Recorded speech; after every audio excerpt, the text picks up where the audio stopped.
साथियों, राष्ट्रीय एकता दिवस ये अवसर केवड़िया एकता नगर की ये धरती और स्टैच्यू ऑफ यूनिटी हमें निरंतर ये एहसास दिलाते हैं कि आजादी के समय अगर भारत के पास सरदार पटेल जैसा नेतृत्व न होता तो क्या होता अगर 550 से ज्यादा रियासतें एकजुट नहीं हुई होती? क्या होता अगर हमारे ज्यादातर राजे रजवाड़े त्याग की पराकाष्ठा न दिखाते, मां भारती में आस्था न दिखाते? आज हम जैसा भारत देख रहे हैं हम उसकी कल्पना भी नहीं कर सकते थे। एक कठिन कार्य, ये असंभव कार्य सिर्फ और सिर्फ सरदार पटेल ने ही सिद्ध किया। साथियों, सरदार साहब की जन्म जयंती और राष्ट्रीय एकता दिवस ये हमारे लिए केवल तारीख भर नहीं है, ये भारत के सांस्कृतिक सामर्थ्य का एक महापर्व भी है। भारत के लिए एकता कभी भी विवशता नहीं रही है। भारत के लिए एकता सदा सर्वदा विशेषता रही है। एकता हमारी विशिष्टता रही है। एकता की भावना भारत के मानस में, हमारे अंतर्मन में कितनी रची बसी है, हमें अपनी इस खूबी का अक्सर एहसास नहीं होता है। कभी कभी ओझल हो जाती है, लेकिन आप देखिए, जब भी देश पर कोई प्राकृतिक आपदा आती है तो पूरा देश एक साथ खड़ा हो जाता है। आपदा उत्तर में हो या दक्षिण में, पूरब में हो या पश्चिमी हिस्से में, ये मायने नहीं रखती है। पूरा भारत एकजुट होकर सेवा, सहयोग और संवेदना के साथ खड़ा हो जाता है। कल ही देख लीजिए ना, मोरबी में हादसा हुआ, उसके बाद हर एक देशवासी हादसे का शिकार हुए लोगों की सुरक्षा के लिए प्रार्थना कर रहा है। स्थानीय लोग हादसे की जगह पर अस्पतालों में हर संभव मदद के लिए खुद आगे आ रहे हैं। यही तो एकजुटता की ताकत है। कोरोना का इतना बड़ा उदाहरण भी हमारे सामने है। ताली थाली की भावनात्मक एकजुटता से लेकर राशन, दवाई और वैक्सीन के सहयोग तक देश एक परिवार की तरह आगे बढ़ा।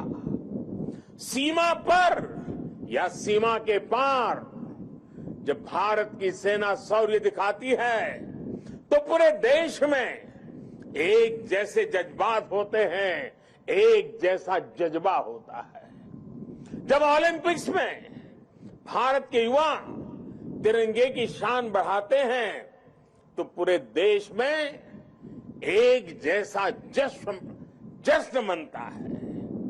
जब देश क्रिकेट का मैच जीतता है तो देश में एक जैसा जुनून होता है। हमारे जश्न के सांस्कृतिक तौर तरीके अलग अलग होते हैं, लेकिन भावना एक जैसी ही होती है। देश की ये एकता, ये एकजुटता, एक दूसरे के लिए अपनापन, ये बताता है कि एक राष्ट्र के रूप में भारत की जड़ें कितनी गहरी है। और साथियों, भारत की यही एकता हमारे दुश्मनों को खटकती है। आज से नहीं, बल्कि सैकड़ों वर्षों पहले गुलामी के लंबे कालखंड में भी भारत की एकता हमारे दुश्मनों को चूपती रही है। इसलिए गुलामी के सैकड़ों वर्षों में हमारे देश में जितने भी विदेशी आक्रांता आए, उन्होंने भारत में विभेद पैदा करने के लिए हर मुमकिन कोशिश की। उन्होंने भारत को बांटने के लिए, भारत को तोड़ने के लिए सब कुछ किया। हम फिर भी उसका मुकाबला कर सके क्योंकि एकता का अमृत हमारे भीतर जीवंत था, जीवंत धारा के रूप में बह रहा था। लेकिन वो कालखंड लंबा था। जो जहर उस दौर में घोला गया, उसका नुकसान देश आज भी भुगत रहा है। इसलिए ही हमने बंटवारा भी देखा और भारत के दुश्मनों को उसका फायदा उठाते भी देखा। इसलिए हमें आज बहुत सावधान भी रहना है। अतीत की तरह ही भारत के उत्कर्ष और उत्थान से परेशान होने वाली ताकतें आज भी मौजूद है। वो आज भी हमें तोड़ने की, हमें बांटने की हर कोशिश करती है। हमें जातियों के नाम पर लड़ाने के लिए तरह तरह के नैरेटिव गढ़े जाते हैं। प्रांतों के नाम पर हमें बांटने की कोशिश होती है।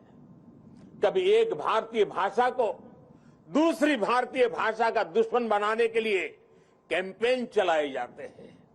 इतिहास को भी इस तरह पेश किया जाता है ताकि देश के लोग जुड़े नहीं बल्कि एक दूसरे से दूर हो। और भाइयों बहनों, इसे एक और बात हमारे लिए ध्यान रखनी आवश्यक है। ये जरूरी नहीं है कि देश को कमजोर करने वाली ताकत हमेशा हमारे खुले दुश्मन के रूप में ही आए। कई बार ये ताकत गुलामी की मानसिकता के रूप में हमारे भीतर घर कर जाती है। हमें उन्हें जवाब देना होगा। हमें जवाब देना होगा भारत मां के संतान के रूप में।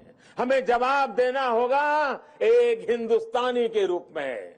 हमें एकजुट रहना होगा, एक साथ रहना होगा। विभेद के जहर का जवाब हमें एकता के इसी अमृत से देना है। यही नए भारत की ताकत है। साथियों, आज राष्ट्रीय एकता दिवस पर मैं सरदार साहब द्वारा हमें सौंपे दायित्व को फिर दोहराना चाहता हूं। उन्होंने हमें ये जिम्मेदारी भी दी थी कि हम देश की एकता को मजबूत करें। एक राष्ट्र के तौर पर देश को मजबूत करें।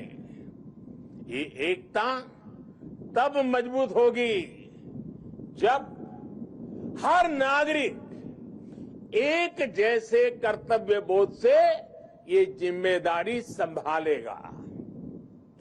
आज देश इसी कर्तव्य बोध से सबका साथ, सबका विकास, सबका विश्वास और सबका प्रयास इस मंत्र को लेकर विकास के मार्ग पर आगे बढ़ रहा है। आज देश में हर कोने में, हर गांव में, हर वर्ग के लिए और हर व्यक्ति के लिए बिना भेदभाव के एक जैसी नीतियां पहुंच रही है। आज अगर गुजरात के सूरत में सामान्य मानवी को मुफ्त वैक्सीन लग रही है तो अरुणाचल के सियांग में भी उतनी ही आसानी से मुफ्त वैक्सीन उपलब्ध है। आज अगर एम्स गोरखपुर में है तो बिलासपुर, दरभंगा और गुवाहाटी और राजकोट समेत देश के दूसरे शहरों में भी है। आज एक और तमिलनाडु में डिफेंस कॉरिडोर बन रहा है तो उत्तर प्रदेश में भी डिफेंस कॉरिडोर का काम तेजी से आगे बढ़ रहा है।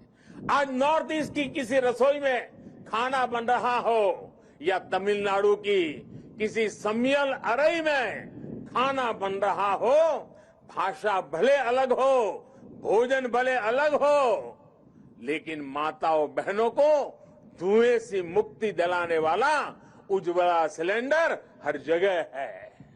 हमारी जो भी नीतियां हैं, सबकी नियत एक ही है, आखिरी पायदान पर खड़े व्यक्ति तक पहुंचना, उसे विकास की मुख्य धारा से जोड़ना।